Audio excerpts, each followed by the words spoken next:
Hello മച്ചാന്മാരെ, നമസ്കാരം. ഞാൻ ഒത്തിരി നാളായി ഒരു വീഡിയോ ചെയ്തിട്ട്. ഇന്നിപ്പോൾ ഒരു വീഡിയോ ചെയ്യാനുള്ള കാരണം നമ്മുടെ ആരിഫ് ഹുസൈന് ലണ്ടനിൽ വെച്ച് കുറേ ആൾക്കാർ ചോദ്യം ചോദിക്കുന്നു. സ്വന്തം പുത്രിയുമായിട്ട് നിങ്ങൾക്ക് കല്യാണം കഴിക്കാമെന്നൊരു ആയത്ത് ഖുറാനിലുണ്ടെന്ന് പറയുന്നു. അതിനെ തുടർന്നൊരു തർക്കം ഉണ്ടാകുന്നു. ആരിഫ് ഹുസൈനെ നോക്കിയിട്ട് കിട്ടുന്നില്ല. ആരിഫ് ഹുസൈൻ കുറേ നേരം നോക്കുന്നു. അപ്പോൾ അവരെല്ലാം കൂട്ടം കൂടി നിന്ന് അദ്ദേഹത്തെ അപഹസിക്കുന്നു, പരിഹസിക്കുന്നു. അപ്പോൾ അദ്ദേഹം അവിടെ നിന്ന് പിൻവാങ്ങുകയാണ് ചെയ്യുന്നത്. അപ്പോൾ ഇത് നമ്മുടെ ആൾക്കാരിൽ ഇദ്ദേഹം ഭയങ്കര ആളായിട്ട് ഇദ്ദേഹം എന്തിനാണ് പിന്മാറിയതെന്ന് ചോദിക്കുന്നു. ഈ സോഷ്യൽ മീഡിയയിലായിട്ട് കത്തിക്കുന്നു. അപ്പോൾ ഇതിനകത്ത് എനിക്ക് പറയാനുള്ളത്, അഗ്രസീവായൊരു ജനക്കൂട്ടത്തോട് നമ്മൾ മത്സരിക്കാതിരിക്കുന്നതാണ് ബുദ്ധി.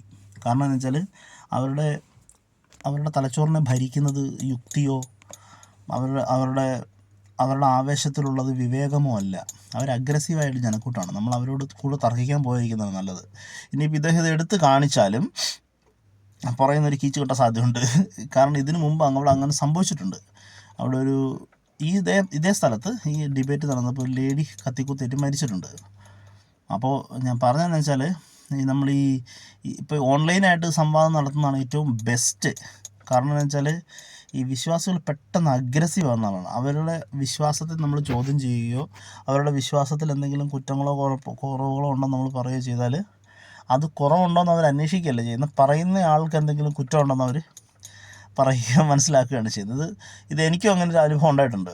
ഞാനൊരിക്കൽ നമ്മുടെ ഒരു റിലേറ്റീവ് ഒരാളുടെ ഇങ്ങനെ സംസാരിച്ച് വന്നപ്പോൾ അദ്ദേഹം ഭയങ്കരമായിട്ട് ഷൗട്ട് ചെയ്യുകയും ഗെറ്റ് ഔട്ട് അടിക്കുകയോ ചെയ്തിട്ടുണ്ട്. ഗെറ്റ് ഔട്ട്, ഇറങ്ങിപ്പോടാ എന്ന് പറയുകയോ ചെയ്തിട്ടുണ്ട്.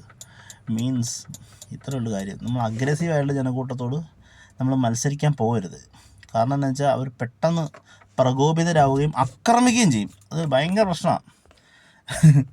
നമ്മളൊരു കാര്യം പറഞ്ഞാൽ മനസ്സിലാക്കാനുള്ള ബോധമുള്ള ആളുകളല്ല ഭൂരിപക്ഷം വിശ്വാസികളും.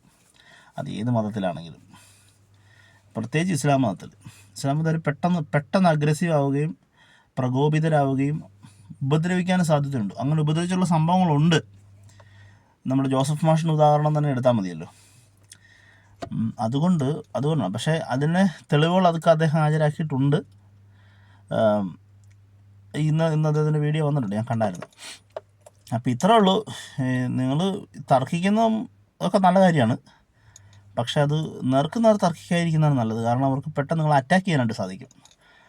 ഉത്തരം മുട്ടുമ്പോൾ കൊഞ്ഞനം കുത്തുക എന്നൊരു പ്രയോഗം മലയാളത്തിലുണ്ടായത് ഇത്തരം സന്ദർഭങ്ങളിലാണെന്നാണ് ഞാൻ വിചാരിക്കുന്നത്. Thank you.